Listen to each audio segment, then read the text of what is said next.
Hey, I am Father Mark Mary with the Franciscan Friars of the Renewal, and this is Ascension Presents. All right, we've got struggles, we've got difficulties, we've got daily crosses.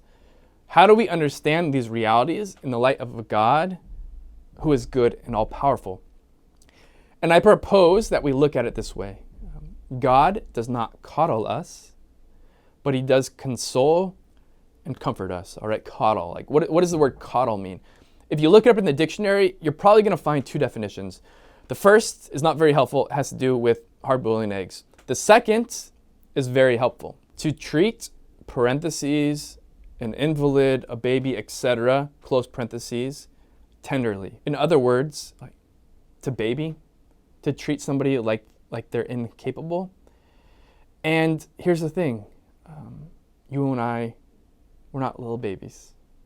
We are not incapable. But actually, the human person made in the image and likeness of God is incredibly resilient and incredibly capable and has this incredible capacity for heroic living and heroic love. So God doesn't treat us below our dignity, but he calls us to live in accord with our dignity. So as we see in the Gospels and in the life of Christianity these last 2 centuries, like God 100% does not coddle us, but he calls us to heroic living. And if you are anything like me, like sometimes I just want to be coddled. Sometimes I just want to be babied. Sometimes I just want all of the difficulties to go away. And God says, come, follow me. Take up your daily cross and follow me, right? And the reality is, like, deep down, I'm glad he doesn't coddle me. I don't want to be a little baby, right? I want to be a heroic man of God, a heroic man of virtue, a heroic disciple. And I want to live and be fully alive. So God does not coddle us. However, he's not indifferent to our difficulties. He consoles us and he comforts us. How does God console us? Well, to console, if we look it up, right, it has to do with entering into the loneliness or the solitude of another so that they're no longer alone. And that, for me, is a great source of strength and encouragement. Like, there's nothing worse than feeling like I'm in it alone, like I'm carrying some burden alone, that it all depends just on me and nobody else knows about it. Everybody else is indifferent about it. Like, just knowing that somebody knows what I'm going through and is like praying for me or rooting for me or encouraging me, I don't know, that really, really helps.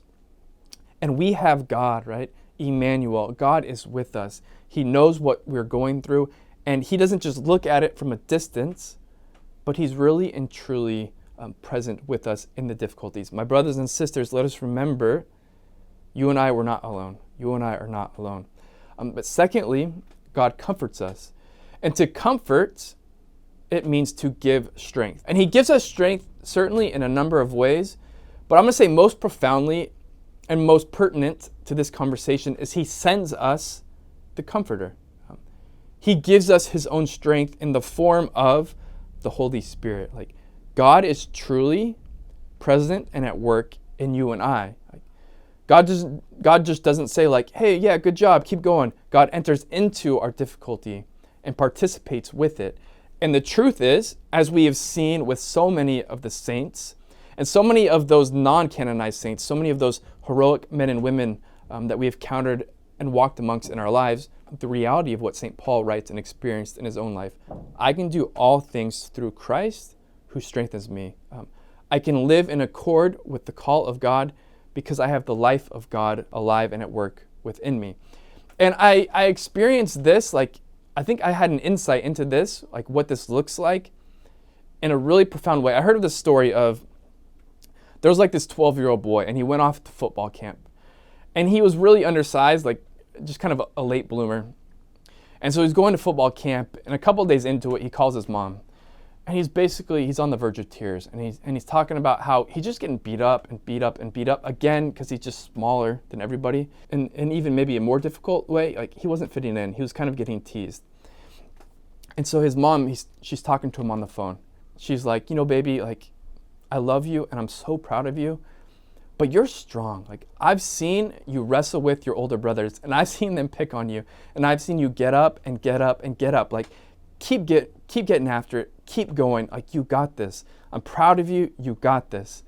And she says, I love you, whatever, we'll see you in a week, hangs up the phone, and totally breaks down crying, right? Like the mom, like for the mom, like she wanted to coddle, she wanted to baby her son, but she knew in the long run, it wasn't what was best for him.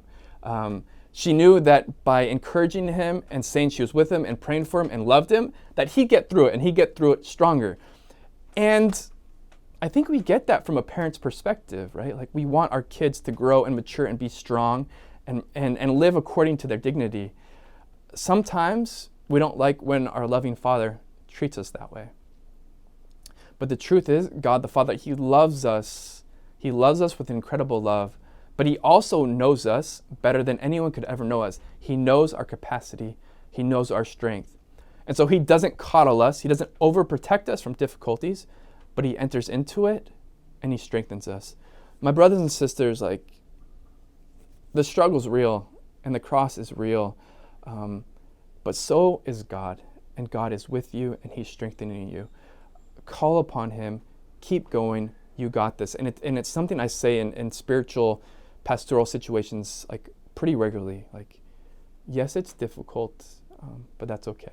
Yes, it's difficult to live chastity. Yes, it's difficult to live marriage. Yes, it's difficult to forgive. Yes, it's difficult to be faithful and not gossip in your workplace. But that's okay, because with God, you are strong. My brothers and sisters, you got this. Keep walking. God is with you. God is strengthening with you. I'm proud of you in your struggle. Keep going. Thank you for watching. Somos peregrinos. We're pilgrims on this earth, but poco a poco, little by little, vamos a llegar. We got this. We got this with God's help. Thanks for watching. See you next week. God bless y'all.